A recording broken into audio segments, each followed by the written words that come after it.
Tayo nagtungo po ngayon dito sa QC. Nandito kami para suportahan si Vice Chair Ralph Calinisan para dito sa pagsasampa ng kaso dito kay Norman Mangusin alias Francis Leo Marcos. Kami, magsasampa pa rin kami ng kaso sa kanya. In fact, tinatapos ko lang yung detalye ng kaso na papasok na sa cyber libel.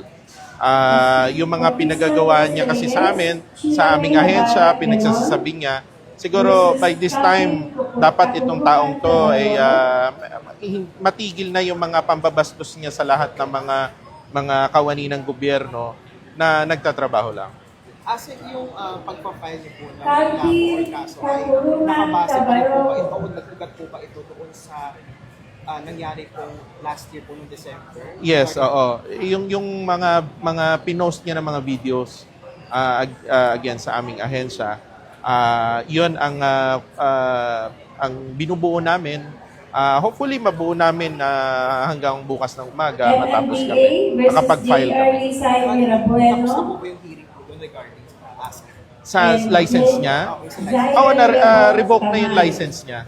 Pero isa pa yan, marami pa siyang ginawang mga kalokohan na yan. Kasi na-revoke na yung license niya, meron akong video na nagmaneho siya.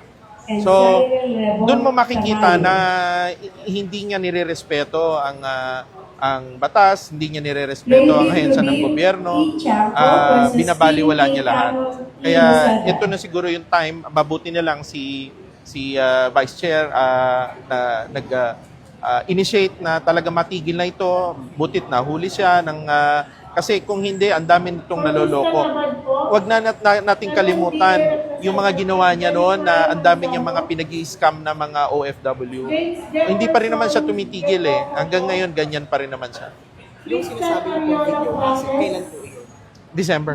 December during Nung hindi, actually, nung pinatawag namin siya, hindi naman siya umattend sa LTO. Kasi palipat-lipat siya eh. Yung mga address niya, hindi, tsaka nakapag-serve na kami nung una sa kanya pero hindi niya, binaliwala niya. So, bali Charlene Na-revoke na yun. At the same time, yung ilang kotse po ba ang nasa alarm status? Yung mga sasakyan niya na naka-alarm, yung expedition niya, naka-alarm yon hanggang ngayon. So, ipapacheck ko din na merong mga information na meron din siyang mga sasakyan na nakapangalan sa kanya. Unang-una, yung pangalan niyang Norman Mangusin, yung Francis Leo Marcos, peke. So, kailangan, bakit yun ang nasa mga dokumento? So, dapat yun ma-check din namin. Check namin, mamaya pagbalik ko sa opisina, check ko yun. Sir, last na po asset. Kailan po namin aasahan yung pagsasampa niyo po ng kaso? Dito pa rin po ba sa QC? Opo, dito na po. Kung hindi po, mga Thursday or Friday po, mag-file po kami. Message na lang po. Opo naman. Opo. Message na lang po. Message po. Message. Alam nyo, sa totoo lang, yung isang magandang to sa mga vlogger, no? Tama yung sabi ni Vice Chair Ralph, wag nyo namang ginagamit, lalo na itong pagbablog, lalong-lalo na sa mga paninira ng tao, ahensya ng gobyerno, na para lang kayo ay kumita. Kagaya nitong taong to na ginagamit niya sa pang-scam niya. So, maging responsable tayo lalo na